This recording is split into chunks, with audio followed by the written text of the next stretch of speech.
Bien, en fait, au final, je pense qu'hier soir, j'ai eu de la chance. Je suis arrivé sur ce spot qui est juste splendide.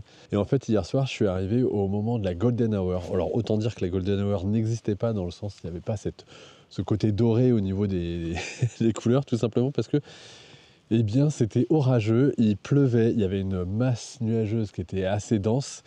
Et je me suis quand même dit, tiens, va faire ton repérage pour préparer ton petit tournage d'aujourd'hui. Et je suis parti léger et j'ai fait quelques photos. Et je dois dire que malgré l'ambiance, même grâce à l'ambiance plutôt, je pense avoir fait, au moment où je vous parle, eh bien, des photos très intéressantes, voire même beaucoup plus intéressantes que celle que je viens de faire, puisqu'en fait là, pour le coup, là pour l'instant, ce matin, on a une ambiance qui est assez claire. Même si on a une petite arrivée des nuages, vous n'allez pas réussir à les voir, ah si, là peut-être, toc, des nuages ici, eh bien depuis tout à l'heure, en fait, je suis en plein ciel bleu, il n'y a pas vraiment d'ambiance, il n'y a pas vraiment d'atmosphère, et je dois dire qu'en final, hier, sous la pluie, c'était en fait un régal.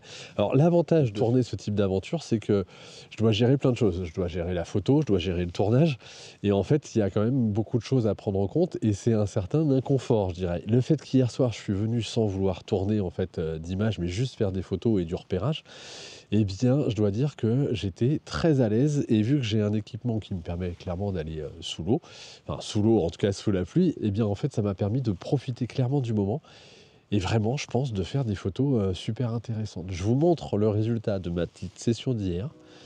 Voilà, je vous ai montré rapidement la petite image que je viens de faire ce matin qui, à mon sens, n'est pas géniale parce qu'elle n'est pas assez forte, il n'y a pas assez d'atmosphère, d'ambiance. Donc, je vous montre les images que j'ai pu faire hier. Et là, pour le coup, mon challenge d'aujourd'hui, en tout cas de ce matin, ça va être de changer mes cadrages, de trouver un sujet intéressant par rapport tout simplement à la luminosité et à l'ambiance que j'ai actuellement.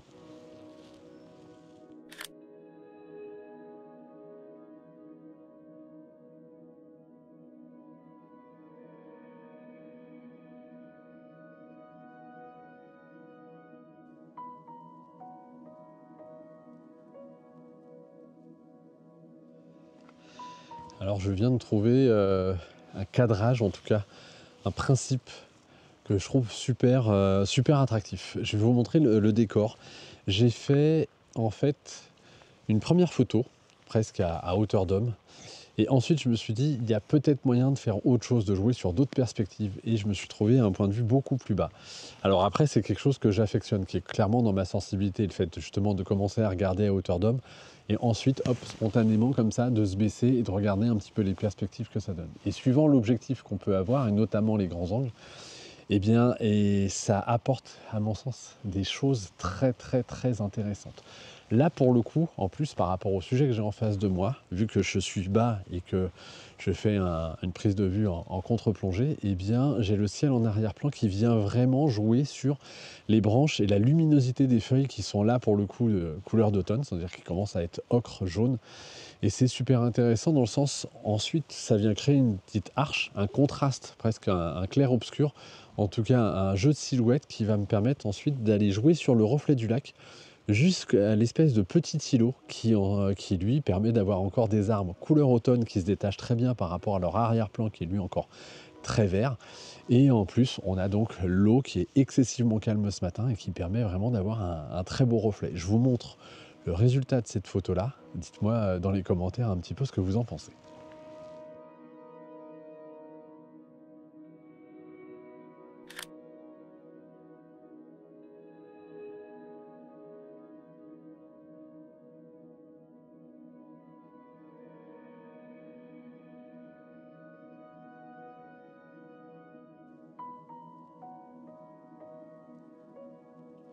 Alors au niveau réglage sur cette photo, c'est quelque chose d'assez simple. Je suis donc au 17 mm, j'ai mon 17-28 mm qui est installé. Je suis à 1/13e tout simplement parce que c'est une question de compensation de lumière par rapport aux différents contrastes qui se jouent devant moi. ISO 100 pour avoir vraiment l'ISO le plus natif possible, le plus proche du natif de l'appareil photo, ce qui permet d'avoir vraiment une qualité optimale à ce moment-là. Et ensuite, en termes de diaphragme, eh bien, je suis à F8 tout simplement parce que ça va me permettre d'avoir une très belle profondeur de champ. Malgré tout, pour sécuriser mes photos et mon résultat final, je me suis fait ma petite banque d'images. Ça, vous commencez à connaître un petit peu le principe. Ce qui m'a permis de faire des nettetés à différentes distances pour être sûr au final que je vais pouvoir conduire l'œil du spectateur, votre œil, du début, voilà, du début de l'image, hop, et ensuite faire circuler tout en pouvant apprécier un petit peu les choses. Parfois, je joue un petit peu, mais c'est très rare en fait en photo de paysage, je joue sur des flous de premier plan, notamment pour vraiment faire en sorte que l'œil aille instinctivement et instantanément vers mon sujet. Mais là, on va dire que l'environnement est tellement agréable, est tellement riche, il y a une espèce de quiétude que j'aimerais réussir à retransmettre dans l'image, et bien que je me dis que d'essayer de vous plonger dans cet univers de façon la plus proche possible de ce que je peux voir, eh bien c'est très intéressant. Je dis proche possible par rapport à ce que je peux voir en termes, on va dire, de netteté et de petits détails. Après, il est clair que moi, dans ma façon de faire, je vais amener ma petite touche, ma petite signature graphique qui va permettre d'aboutir au résultat que vous avez l'habitude de voir sur ma chaîne.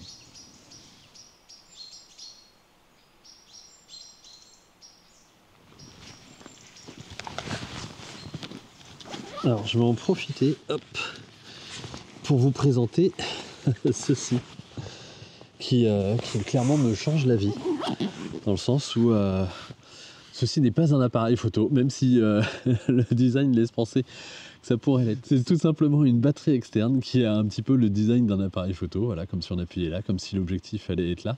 Mais en fait, tout simplement, donc, comme je disais, c'est une batterie autonome qui va vous permettre, tout simplement, ici, hop, de placer deux batteries, en tout cas deux batteries Sony. Je vous montre, hop, hop, voilà, dans cet emplacement-là.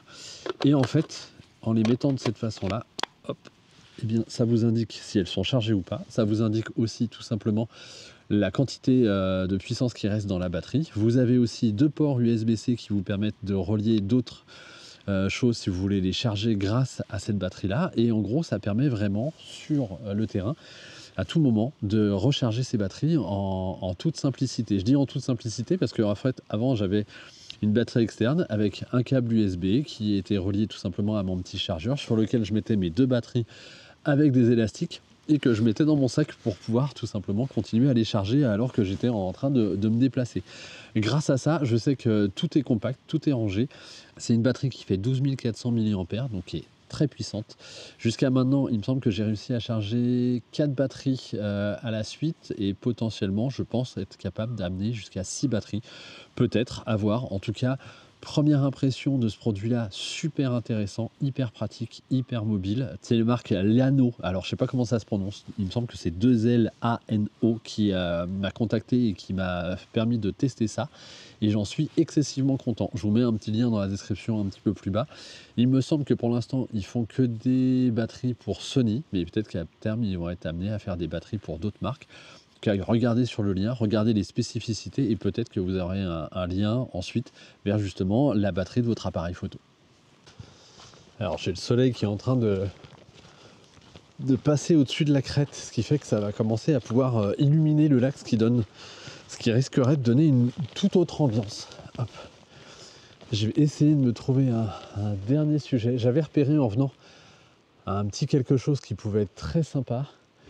Mais là, je vais être très attentif en fait au changement de luminosité parce que ça pourrait révéler certaines choses que je ne voyais pas avant, tout simplement. Mais déjà, vous le voyez derrière moi, la lumière, elle change vraiment.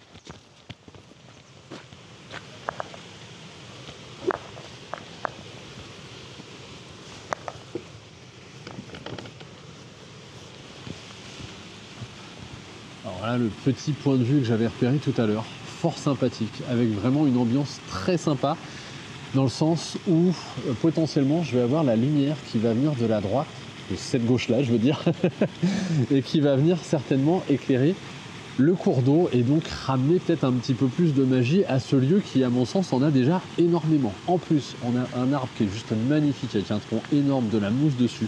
On a ici une petite fougère que je pourrais peut-être inclure dans mon cadrage. Donc là, ce que je vais faire, c'est que je vais tout simplement prendre mon appareil photo, me trimballer avec histoire de trouver mon cadrage. Je me dis, j'aurais peut-être dû prendre des bottes, j'en ai dans la voiture pour peut-être aller dans l'eau, ne serait-ce que pour avoir une perspective différente, mais l'arbre est tellement intéressant que je vais déjà commencer à rester à l'extérieur et on va voir un petit peu si les choses se mettent en place, si je trouve mon cadrage.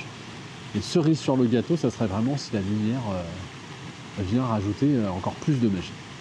Alors je vous montre le cadrage que j'ai trouvé. Et en fait, ce qui est assez marrant, c'est que tout à l'heure j'étais du côté gauche de l'arbre, là je suis passé du côté droit parce que j'ai tout simplement pris le temps d'explorer un petit peu la zone.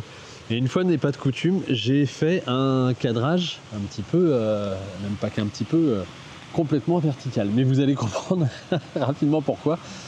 Parce que vraiment, en termes de décor, de nuances et de perspective, ça donne quelque chose de juste génialissime. Et en plus, il y a une fougère qui est juste en premier plan, qui est magnifique, qui vient ensuite être prolongée par l'arbre, les feuilles, la cascade, le petit seau d'eau, on va dire, et vraiment l'ambiance est géniale. Je vous montre un petit peu mon setting d'où je suis.